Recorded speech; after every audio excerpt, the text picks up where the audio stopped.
வணக்கம். திமுகவின் 14 எம்எல்ஏக்கள் கூண்டோடு தாவேகாவில் இணைய உள்ளதாக செய்திகள் வெளியாகி உள்ளது. இதை பற்றி தான் இந்த வீடியோவில் முழுமையாக தெளிவாக நாம் பார்க்க போகிறோம். வீடியோவிற்கு ஒரே ஒரு லைக் மற்றும் சப்ஸ்கிரைப் பண்ணிருங்க. திமுகவில் குடும்பங்கள் கொண்டாடும் கோபாலபுர குடும்பங்கள் மட்டும்தான் ஆட்சியை அமைக்கும், வாரிசின் அடிப்படையில் தான் திமுகவில் பொறுப்புகள் வழங்கப்படும் என்ற எழுதப்படாத விதியும் திமுகவில் இருக்கிறது. ஆனால் தாவேகா 2 ஆண்டுகளில் மக்களின் இடம் வரவேற்பை பெற்று ஆட்சி அமைக்கக்கூடிய ஒரு சூழலையும் உருவாக்கிவிட்டது. திமுகவில் இனி இருப்பதை விட தாவேகாவில் தற்பொழுது இணைந்தால் எதிர்வரக்கூடிய அரசியலில் விஜய் அவர்களது முகத்தை வைத்தே வெற்றியடைந்து விடலாம். தேர்தலுக்கு செலவும் செய்ய வேண்டிய அவசியமும் கிடையாது. திமுகவில் ஒரு எம்எல்ஏ பதவிக்கு சுமார் 200 கோடி வரை செலவு செய்ய திமுக வலியுறுத்துகிறது. ஆனால் தாவேகாவில் அப்படி கிடையாது. மக்களின் ஆதரவு இருந்தால் போதுமானது.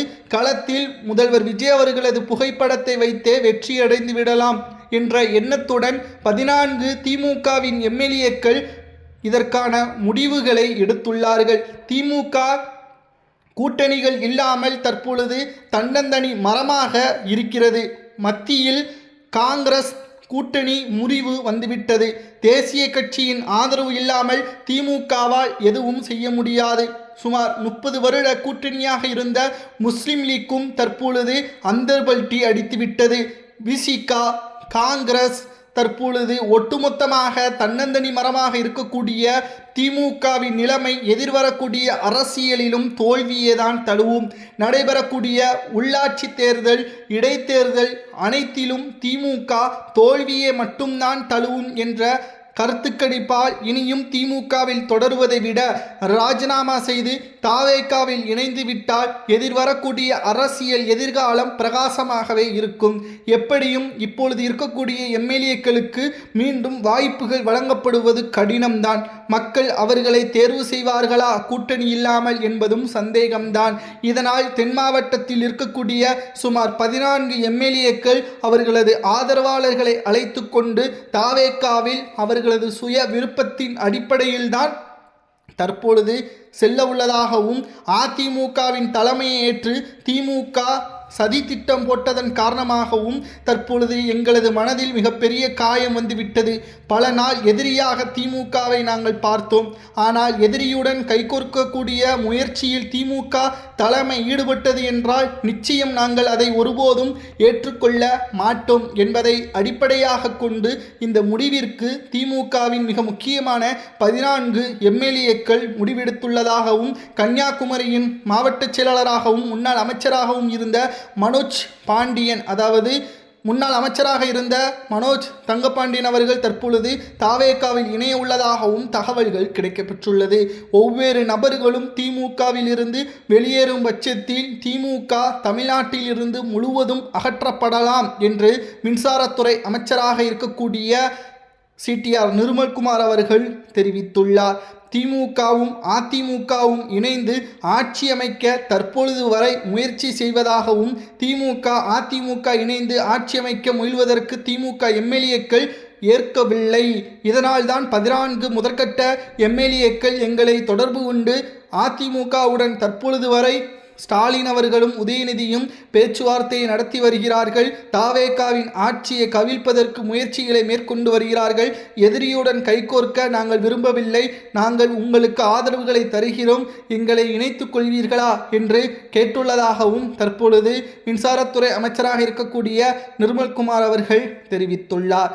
திராவிட முன்னேற்ற கழகம் இதுவரைக்கும் செய்த ஊழல்கள், மோசடிகள் அனைத்திற்கும் முற்றுப்புள்ளி வைக்கும் விதமாக முதல்வர் விஜய் அவர்களது அரசியல் வருகையால் ஸ்டாலின் அவர்கள் மிக பெரிய அளவில் தோல்விற்கு உள்ளாகிவிட்டார்.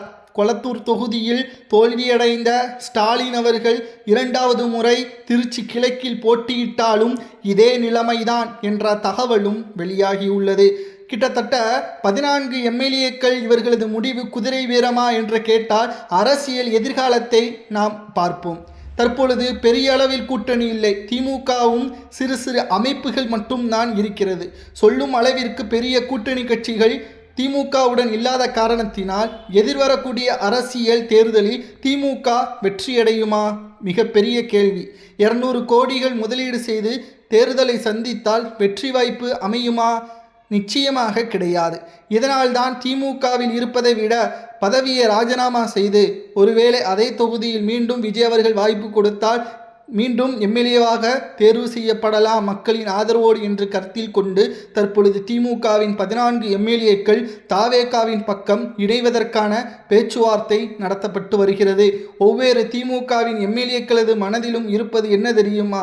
திமுகவின் குடும்ப அரசியல், அமைச்சர்கள் செய்த குறுநில மன்னர்களான ஆட்சிதான் திமுகவின் இந்த நிலைமைக்கு முக்கியமான காரணம். எம்எல்ஏக்களை குறை கூறுவதால் எந்த ஒரு தவறும் இல்லை. மாஜி அமைச்சர்கள் செய்த தவறுகள் தான் தற்பொழுது திமுகவின் எம்எல்ஏக்களுக்கு இவ்வாறான நிலைமை ஏற்பட்டுள்ளது.